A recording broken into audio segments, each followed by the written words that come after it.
दोस्तों, आज की इस वीडियो में हम विज्ञान के शोध के आधार पे हनुमान जी के उड़ने के विज्ञान को आपके सामने लाए हैं। हाल ही में विंग सूट नामक एक नए उपकरण के संदर्भ में एक रोचक खबर सामने आई है। यह परिधान, जिसे पंख वस्त्र भी कहा जा सकता है, इंसानों को उड़ाने की क्षमता प्रदान करता है। BMW नामक एक कार निर्माता कंपनी ने इस विद्युतीय यंत्र का निर्माण किया।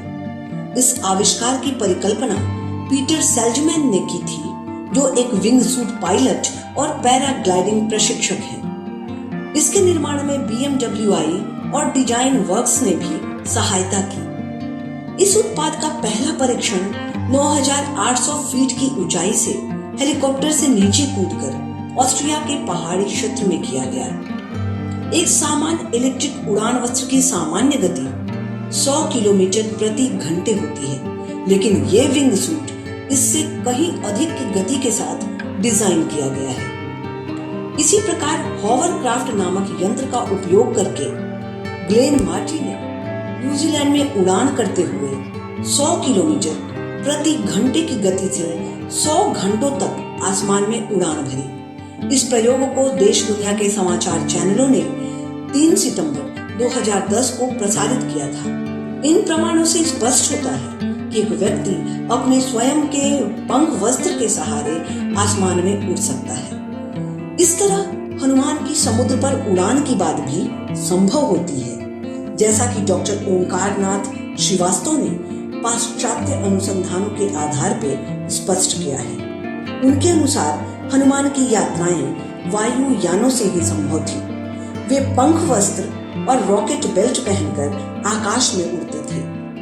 आजकल के अंतरिक्ष यात्री भी इसी प्रकार के यंत्रों का उपयोग करते हैं। इस तरह हॉवरक्राफ्ट से हुआ हनुमान और मेघनाद का युद्ध भी इस तकनीक को याद कराता है। इससे ये भी साबित होता है कि लंका की पहाड़ियों पर हवाई अड्डे मौजूद हैं।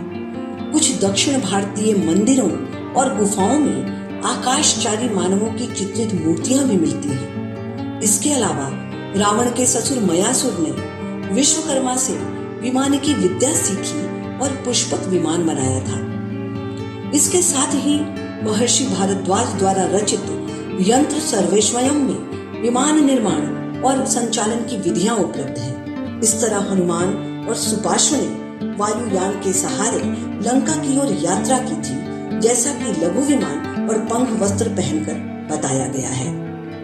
जामवंत के नेतृत्व में सीता की खोज में लगा वानर दल समुद्र के किनारे स्थित गंधमादन पर्वत पर पहुंचता है।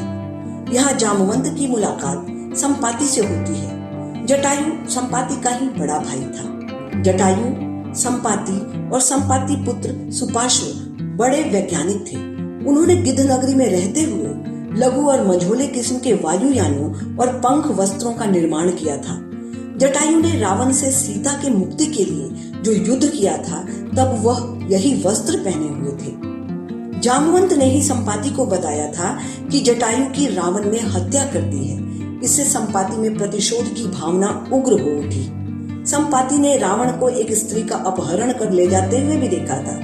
यहीं से संपाति ने एक शक्तिशाली दूरबीन के जरिए लंका और अशोक वाटिका हनुमान को दिखाई थी। इसी गंधमादन पर्वत से हनुमान ने संपाति पुत्र सुपार्श्व के साथ पंख वस्त्र धारण करके लंका की ओर कूच किया था। मदन मोहन शर्मा शाही के शोधपूर्ण उपन्यास लंकेश्वर में इस यात्रा को लघु विमान से पंख वस्त्र पहनकर किया जाना बताया गया है। ये सभी प्रमाण दिखाते हैं कि प्राचीन काल से ही उड़ान भरने की योजना और क्षमता मानव समुदाय के मन में हमेशा से रही है। दोस्तों, हमारा ये रोचक वीडियो आपको पसंद आया होगा। इसी उम्मीद के साथ हम आपसे ये निवेदन करते हैं कि हाँ, आप हमारे चैनल को लाइक, सब्सक्राइब जरूर करें।